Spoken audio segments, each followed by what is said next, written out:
আরও একটা দিনের সুন্দর সূচনা হলো আজ। আর আজকে 16 তারিখ। সকাল থেকে যেন একটু রোদ কম কম লাগছে। যাই হোক, তো পুতুলটার সাথে একটু ছবি তুললাম। এদিকে দেখি রেমু এখানে খাটে উঠে বসে আছে। তো ওকে মুড়ি খেতে দিয়ে বাবাকে ফোন করলাম, দেখি বাবার কোনো পাত্তা নেই। যাই হোক, মা মুড়ি খাচ্ছে, ঘুগনি মুড়ি, আর চা করেছে একার জন্যই। এদিকে আমি থানকুনি পাতা খেয়ে নিলাম কয়েকটা। তারপর একটা বিস্কিট বের করেছি। জানি রেমুকেই আগে দিতে হবে, আগে আমি খেতে পারবো না, তো ওকে দিয়ে একটু আদর করে দিলাম। ওকে একা মেরেছিলাম, সেজন্য একটু বেশি আদর করে দিলাম। যাই হোক, তো তারপর ওর সাথে একটা ছবি তুললাম। ছবি তুলে দেখি যে এখানে বেশ কয়েকটা গেমা শাক হয়ে আছে। যাই হোক, তো পরে দেখি বাবা আবার ঘুরিয়ে ফোন করছে। বাবার খাওয়া দাওয়া হয়ে গেছে। বাবার সাথে কথা বলা শেষ করে এবার নিজের জন্য একটা বিস্কিট বের করেছি, এটা আমি নিজে খাবো। আর এদিকে মা দেখি কিছু টমেটো কাটছে। রেমু কী ভেবেছে কে জানে, সেখানে গিয়ে বসে আছে, হয়তো মাছ ভেবেছে সেই জন্য। তো আমি আর মা তো হাসাহাসি করছি ওর এই কাণ্ড কারখানা দেখে। যাই হোক, আবার আদাও কিছু কাটছে, আর রেমু কিছু মুড়ি সেখানে ছিল সেগুলোই গিয়ে আবার খাচ্ছে। তারপর এখানে নিচে ধারে আবার কি দেখছে কে জানে। যাকে আমি এখানে ঘুগনি মুড়ি নিয়ে বসে পড়েছি।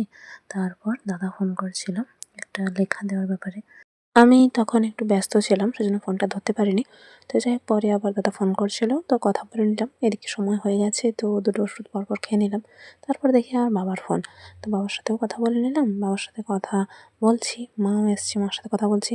পরে আবার কি একটু দরকার হলো বলে আবার একটু পরে বাবা ফোন করেছে।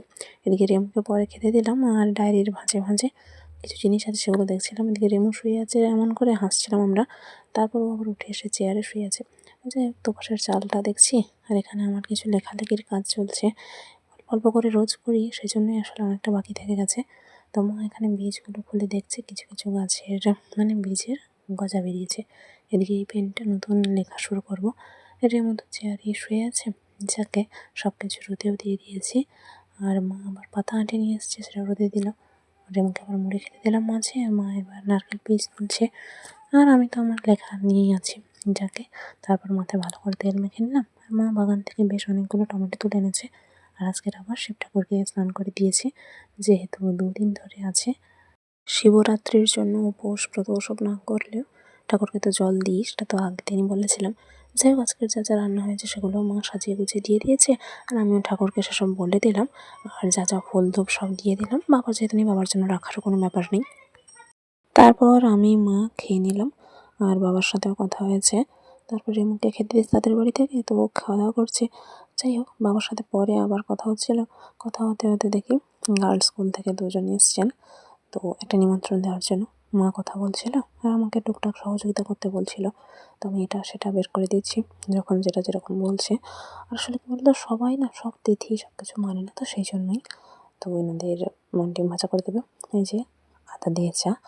আমি এসবই জোগাড় যন্ত্র করছি, মা কাজ করছে সেসব দেখছি।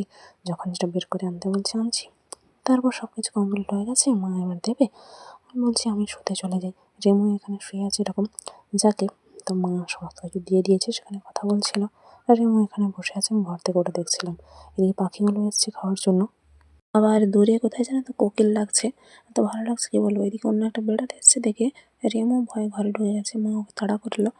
এর মতো হয়তো ঘরে বসে আছে, আর আমি পায়ে দেখছিলাম রক্ত জমা বেঁধে গেছে, এটা আঙুলটা মোটামুটি ঠিক আছে এখন। তো শুয়ে পড়েছি, মা একটু পরে শুয়ে পড়েছে, গল্প গুজব করছিলাম। আর পুতুলটার সাথেও একটু খেলছিলাম। পুতুলটা নিয়ে এরকম শুয়ে আছি। যাকে বাবা নেই, তো সেজন্য একটু মন কেমন করছে, কবে আসবে সেটা ভাবছি। মন খারাপ করে তো আর কিছু লাভ নেই। যাই হোক, তারপর পরে ঘুমিয়ে গেছিলাম, উঠলাম বেশ খানিক্ষণ পরে। তারপর এখানে কোকিল লাগছিল আবার বিকেলের দিকেও, সেটা দেখছি। আর মোবাইলে জিও টিউন যেটা সেট করা ছিল, সেটাকে আবার রিনিউ করতে হলো, নয়তো বাতিল হয়ে যায়। এদিকে মা বিকেলবেলা বেশ কিছু শাক তুলে আনলো, আর সজনে গাছের কাছে 3টে চিকনি শাক সেটাও এনেছে। তো আমি কলা গাছের কাছে এসে একটু ঢং করে এরকম ছবি তুলছিলাম।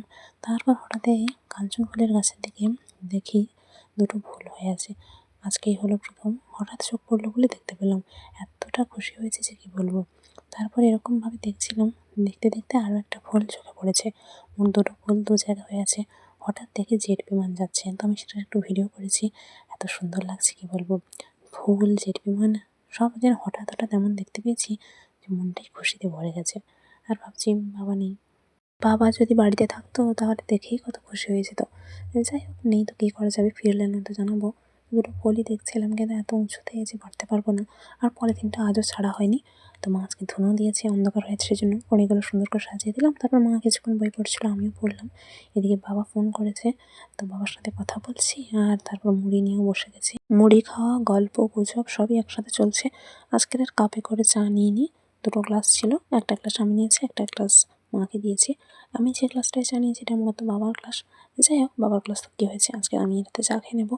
তো চা খেতে খেতে মার সাথে একটু ছবি তুললাম, পরে আরেকটা ওষুধ খেয়ে নিলাম। মা এখানে কিছু বাতি করছে, তো সেটাই দেখছিলাম। আরেকটা ওষুধ খাওয়ার সময় হয়ে যেতে সেটাও খেয়ে নিয়েছি। আজকের রুটি রুটি আর ফুলকপির তরকারি। ঝটপট খাওয়া দাওয়া সেরে নিলাম, কিছু তরকারি বেশি হয়েছে অবশ্য। এদিকে বাবার সাথে আবার কথা বলে নিলাম, তরকারি কিছুটা এমনি খেয়েছি। এই যে বের করেছি এটা মার জন্য, তো আজকেরও মা বাটি নিয়ে এসছে। যাই হোক, আবার আজকের অনেক বড়ো একটা বাটি, তো সেই বাটিতে দিয়ে দিলাম সুন্দরভাবে মিশিয়ে। আর আমার জন্য তো গ্লাস আছেই, তো মিশিয়ে নিলাম। এই যে দেখো দুটো কত সুন্দর হয়ে আছে। আর বেডশিটগুলো একসাথে গুছিয়ে দিয়েছি, আর ফুলগুলো বেশ ফুটে গেছে, প্রায় দেখতে ভালো লাগছে। আমি শিব ঠাকুরকে দেখছিলাম চুপটি করে। তো আজকেরও বাবা বাড়ি এলো না, সেজন্য মন খারাপ হচ্ছে একটু। আর পায়ে বড়লেন দিয়ে দিলাম, দেখি মা তো ঘুমিয়ে গেছে। যাই হোক, আমিও পুতুলটার সাথে একটু ছবি তুলে নিয়ে ঘুমিয়ে পড়ি। চলো, টাটা।